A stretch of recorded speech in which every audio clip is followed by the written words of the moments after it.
Okey, selamat pagi dan salam sejahtera saya ucapkan kepada pihak media.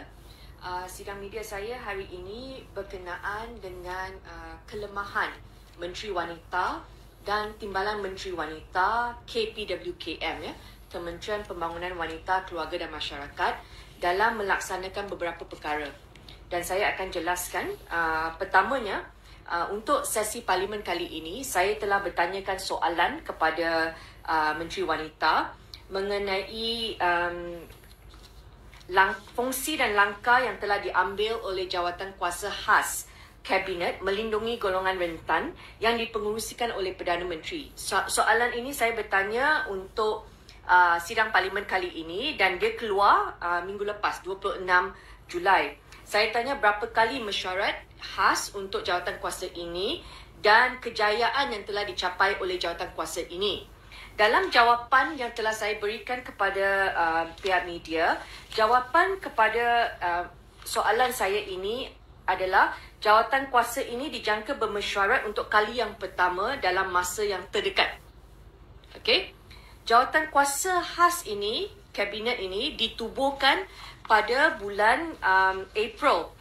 Okey, kenyataan media Menteri Wanita 24 April 2022. Ini berkaitan dengan kes Bella. Ingat tak beberapa bulan yang lepas? Selepas kes Bella jadi hangat dalam media, Perdana Menteri umumkan kita akan wujudkan jawatan kuasa ini.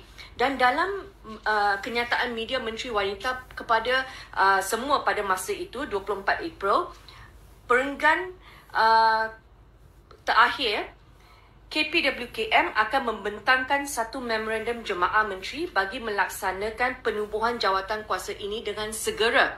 Perkataan segera. Kemudian beliau kata, terima kasih kepada ahli Parlimen Segambut yang cukup prihatin dengan penubuhan jawatan kuasa ini. Menteri Wanita juga kata, jangan panik. Masih awal lagi. Tunggulah perincian secara terperinci yang akan diumumkan dalam masa yang terdekat. So, kita tunggulah April, Mei, Jun, Julai. Saya tanyakan soalan parlimen kerana saya lihat dalam berita langsung tak ada berita mengenai mesyuarat mereka. Kan ini isu segera golongan rentan. Jadi bila jawapan parlimen minggu lepas kata mereka akan bermesyuarat untuk kali yang pertama dalam masa yang terdekat, semalam kita dengar ada berita mesyuarat ini telah dipengerusikan oleh Perdana Menteri. Jadi saya nak tanya Menteri Wanita, kalau dalam konteks segera itu bermaksud 3 bulan, okey, ini satu kelemahan kerana ini tidak cukup pantas. Kalau kita lihat golongan rentan yang mereka jaga, kumpulan sasar yang mereka jaga ini, tindakan cepat kena dilakukan. Kalau kita nak tunggu mesyuarat 3 bulan baru mesyuarat kali pertama, kita ada berapa lagi 3 bulan sebelum parlimen akan dibubarkan? Tak banyak masa dah. Okey, ini satu.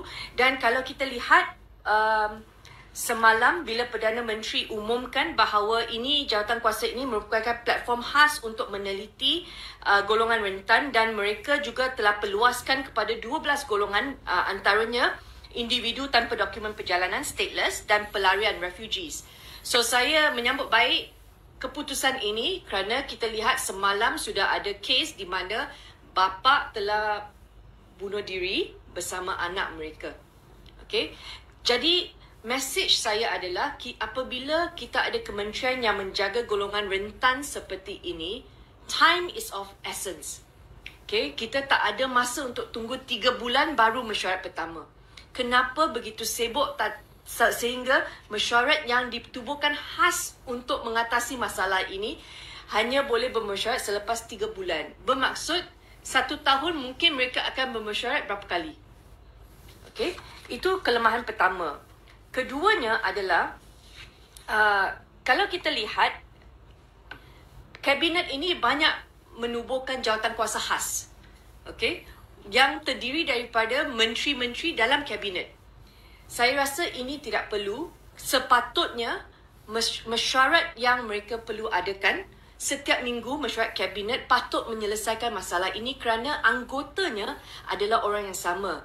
Rina Harun, Ismail Sabri, okey, Hamzah, semua ini menghadiri mesyuarat kabinet setiap minggu. Tak payah tunggu 3 bulan baru bincang isu yang melibatkan tanggungjawab asas mereka. So you can meet on a weekly basis in your cabinet meeting to discuss issues like that. Tak payah tubuhkan jawatankuasa khas seperti jawatankuasa untuk yang inflasi, lawan inflasi tu. Setiap minggu mesyuarat kabinet boleh bincangkan. Tak perlu tunggu mesyuarat khas seperti ini. 3 bulan sekali, rakyat tak boleh tunggu kat luar.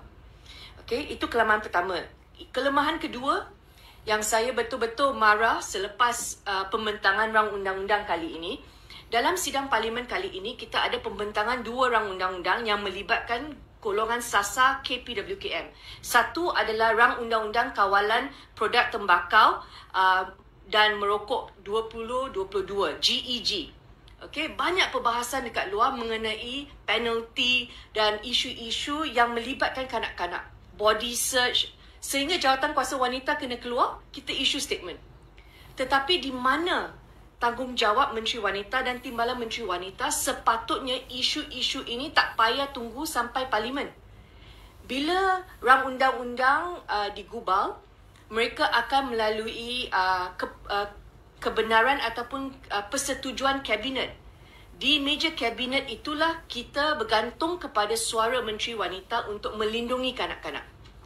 Okay, kenapa kena tunggu sampai kat sini? Kita kena highlight dalam parlimen, bahas. Tunggu keputusan sekali lagi untuk hantar kepada jawatankuasa select committee. Satu ya.